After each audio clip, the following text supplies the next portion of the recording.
જય ભીમ સાથીઓ, જય ભારત. હું ભીમરાજ નાવડા, ભાવનગર. હવે આજકાલ તમે જોઈ રહ્યા છો સાથીઓ કે સોશિયલ મીડિયાની અંદર આપણી સમાજના આગેવાનોની જે મહાયુદ્ધ ચાલુ થયું છે તેના લીધે સમાજમાં જે નુકસાન થવાનું છે તેની હું તમને વાત કરી રહ્યો છું. મિત્રો, બાબા સાહેબ ડૉક્ટર આંબેડકરની દયાથી સમાજના ઘણા નેતાઓના જે સોશિયલ મીડિયાની અંદર હાલ જે ફોલોવર વધારે થયા છે તે લોકોને લાખો લોકો ચાહે છે, લાખો લોકો તેમના વિડીયો જોવે છે.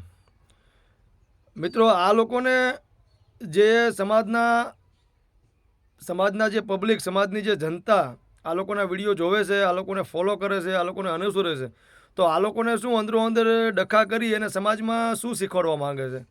અંદરો અંદર એકબીજાને ગાળું દે, એકબીજાને બાધી કે એકબીજાને વિરોધ કરી, એકબીજાને ટાંટિયા ખેંચી સમાજની જનતાને શું દેખાડવા માંગે છે? શું આવું કરવાથી સમાજને કોઈ ફાયદો છે? હવે તમારે ભાઈ જે નેતાઓ છે તે લોકોને કહું છું કે તમારે ભાઈ અંદરો અંદર જે કંઈ ડખા છે તમે પર્સનલી પોતપોતાના ઘરે જઈને બાંધી લ્યો ને. તમે સોશિયલ મીડિયામાં શા માટે તમારી લડત મૂકી રહ્યા છો? તમારી લડત મૂકવાથી સમાજને કેટલો ગેરલાભ થઈ રહ્યો છે તમને ખબર છે? સમાજ રોંગ દિશામાં જઈ રહી છે. જે લોકો તમને ફોલો કરી રહ્યા છે, દાખલા તરીકે માનો કે ભીમરાજ નાવડાને કોઈ 50,000 કે પછી 20,000 ફોલોવર છે અને 20,000 ભીમરાજ નાવડાને 20,000 લોકો પ્રેમ કરી રહ્યા છે, ફોલો કરી રહ્યા છે, તો ભીમરાજ નાવડાને જેની સાથે લડત હશે, જેની સાથે દુશ્મની હશે, તે 20,000 લોકો પણ તેની સાથે દુશ્મની કરશે. તો તમે આવું શા માટે કરી રહ્યા છો? શું આ માટે તમે સોશિયલ મીડિયામાં મોટા થયા છો?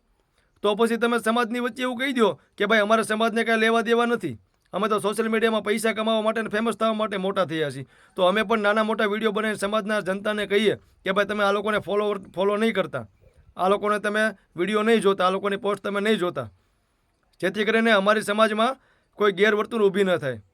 તમે અંદરો અંદર બાંધો છો એ તમારી પર્સનલ મેટર છે, એ તમે તમારી પાસે રાખો અને પર્સનલી તમે એકબીજાને ફોન કરો કે ઘરે જાઓ કે એકબીજાને ગોળીઓ મારી દો કે તલવારથી ગળા કાપી નાખો, એમાં અમને કોઈ વાંધો નથી.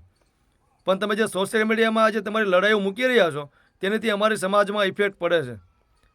તમારા ફોલોવર્સ એકબીજા સાથે ઝઘડે છે. જે રીતે ભાજપ કોંગ્રેસમાં થતું હતું કે ભાજપના ચાહકો હોય તે કોંગ્રેસના ચાહકો અંદરો અંદર બાંધતા તેમના નેતાઓના લીધે, એવી રીતે આ દલિત સમાજની અંદર પણ અંદરો અંદર હવે લડાઈ ચાલુ થઈ રહી છે.